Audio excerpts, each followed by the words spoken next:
Good morning everyone. आज हम chemistry में भौतिक रसायन की यूनिट 1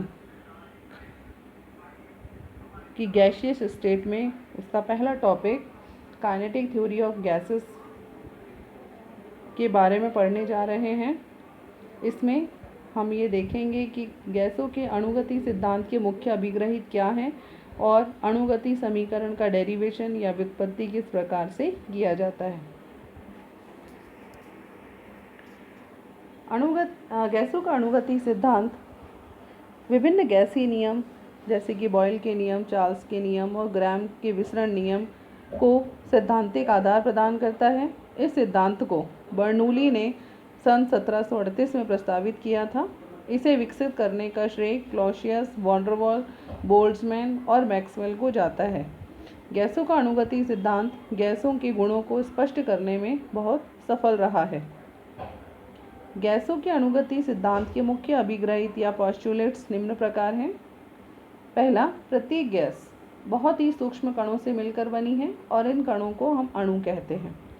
एक गैस के अणु एक समान होते हैं परंतु अन्य गैस के अणुओं से भिन्न होते हैं। फॉर एग्जाम्पल, हम किसी भी एक प्रकार की गैस को ले लें, oxygen gas, nitrogen gas, hydrogen gas. इन सभी गैसों में इनके जो अणु हैं वो सभी अणु एक समान होते हैं।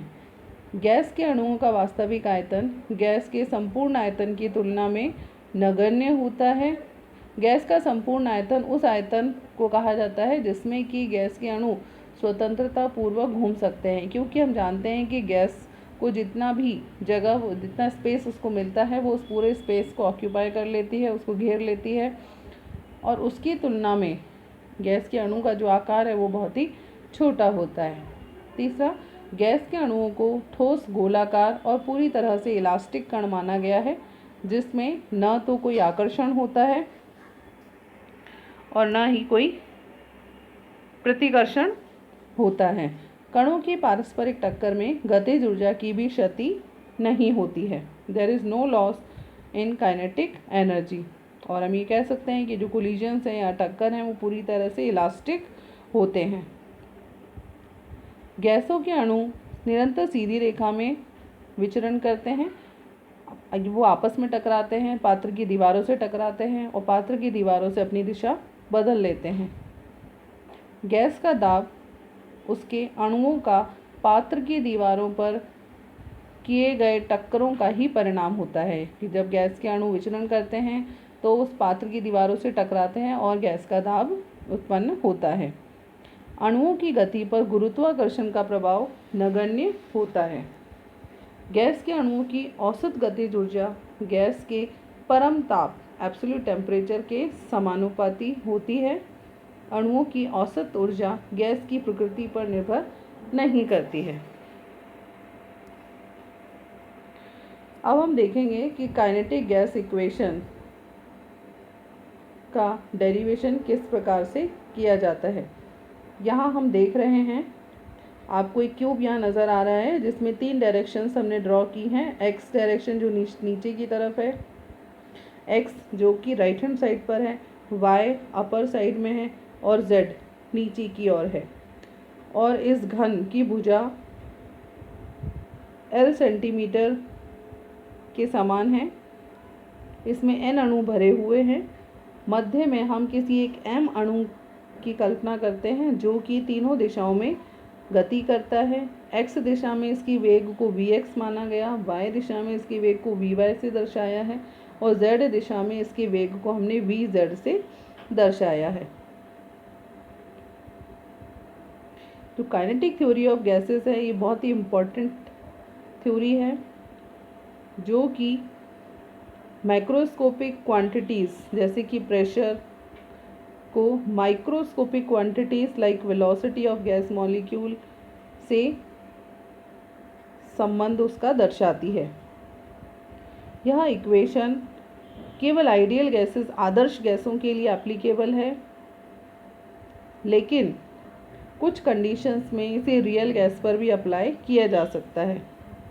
क्रोनिंग ने एक सिंपल गैस मॉडल को डेवलप किया था और उसने गैस पार्टिकल के केवल ट्रांसलेशनल मोशन को, जो सीधी रेखा में गति करते हैं, केवल उस मोशन को इन्होंने कंसीडर किया, ना कि उसके रोटेशन और वाइब्रेशन को। इसने केवल उसके ट्रांसलेशन मोशन को यानी सीधी रेखा में गति को ही कंसीडर किया था। उसने माना कि कोई भी गैसीय अणु एक सीधी रेखा में गति करता है। बाद में रुडोल्फ और क्लॉसियस ने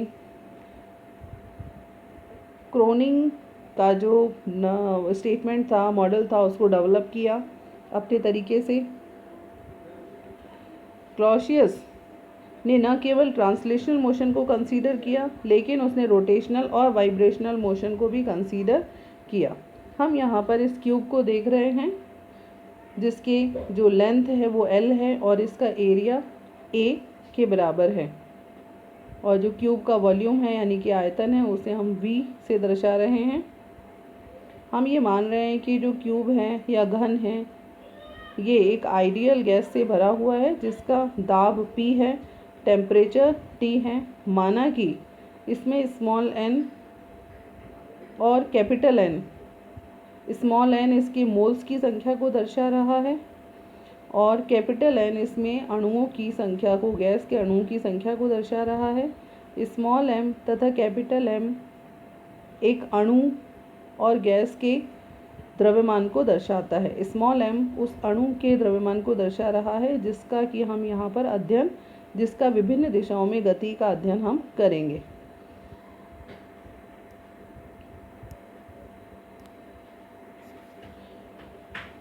मान लेते हैं कि एक सिंगल मॉलिक्यूल v वेग से vx, vy और vz दिशा में गति कर रहा है। जब वो गति करता है तो वो पात्र की दीवारों से भी टकराता है, और जब वो पात्र की दीवारों से टकराता है तो उसके संवेग में परिवर्तन होता है। जब वो दीवार की टकराने से अणु टकराता है तो उसका संवेग होगा, दीवार पर टकराने पर उसका संवेग होगा mvx, और टकराने के बाद उसका संवेग होगा -mvx, और इसका मान उसके बिल्कुल विपरीत होगा, क्योंकि हम ये मान रहे हैं कि टक्कर पूरी तरह से प्रत्यास्थ है, उसमें किसी तरह की कोई क्षति नहीं होगी। तो दीवार से टकराने से पहले और दीवार से टकराने के बाद अणु का जो संवेग है वो एक समान है, केवल हम इसके जो साइन है वो चेंज हो गए हैं। तो इस प्रकार से एक टक्कर के पश्चात संवेग में होने वाला जो कुल परिवर्तन है, जिसे डेल P से हम दर्शा रहे हैं, उसका मान होगा 2mvx x दिशा में।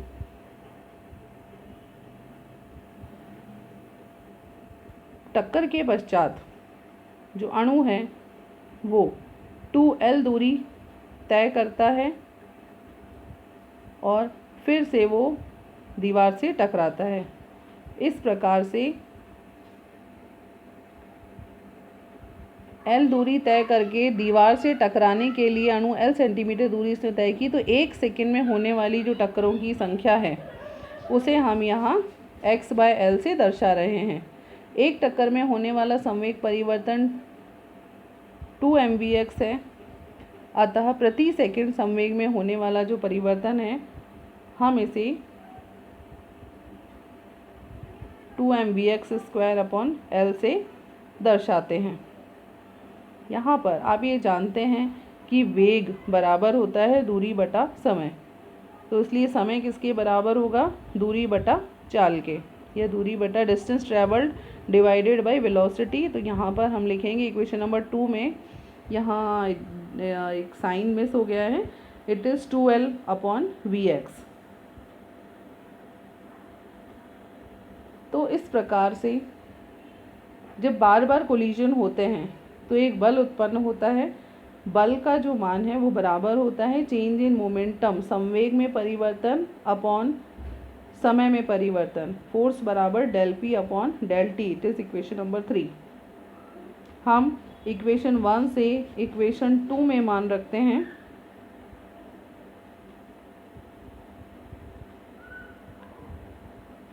तो फोर्स इज इक्वल्स टू होगा, इक्वेशन 1 से इक्वेशन 3 में हम यहाँ मान रख रहे हैं।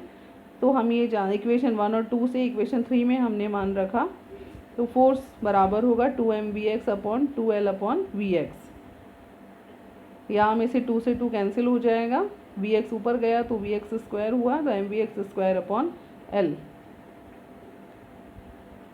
जब बराबर कोलिजन होते हैं, लगातार कोलिजन होते हैं, तो दीवार पर एक दाब उत्पन्न हो जाता है। और अब हम इस दाब की कैलकुलेशन करेंगे। हम ये जानते हैं कि दाब बराबर होता है बल बटा क्षेत्रफल F upon A।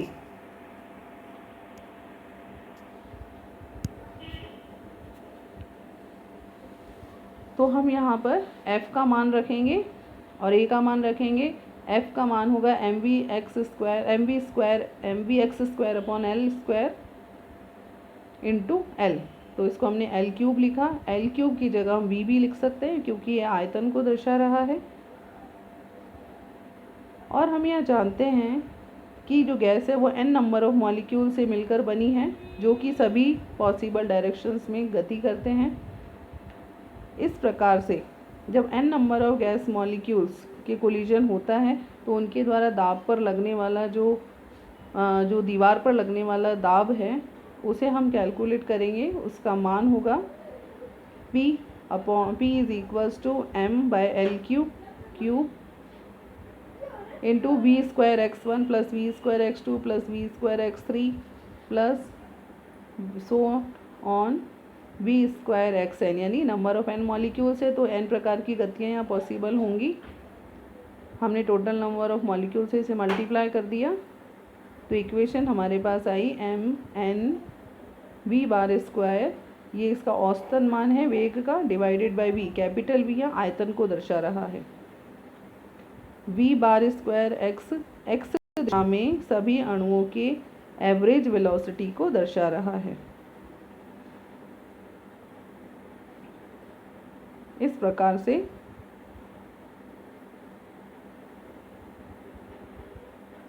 v bar square x is equals to, उसका मान है 1/3 v बार स्क्वायर के। तो pv का मान, हमने इसको 1/3 इसलिए कहा क्योंकि यहाँ तीनों दिशाओं में अणु गति कर सकता है, लेकिन ये केवल x दिशा में हमने गति को देखा है। तो ये कुल दिशाओं का 1/3 है, 1/3 है, इसलिए pv का मान होगा 1/3 mn v बार स्क्वायर। इसे कहा जाता है गैस अणुगति समीकरण। उम्मीद है कि आपको ये टॉपिक समझ में आ गया होगा। धन्यवाद।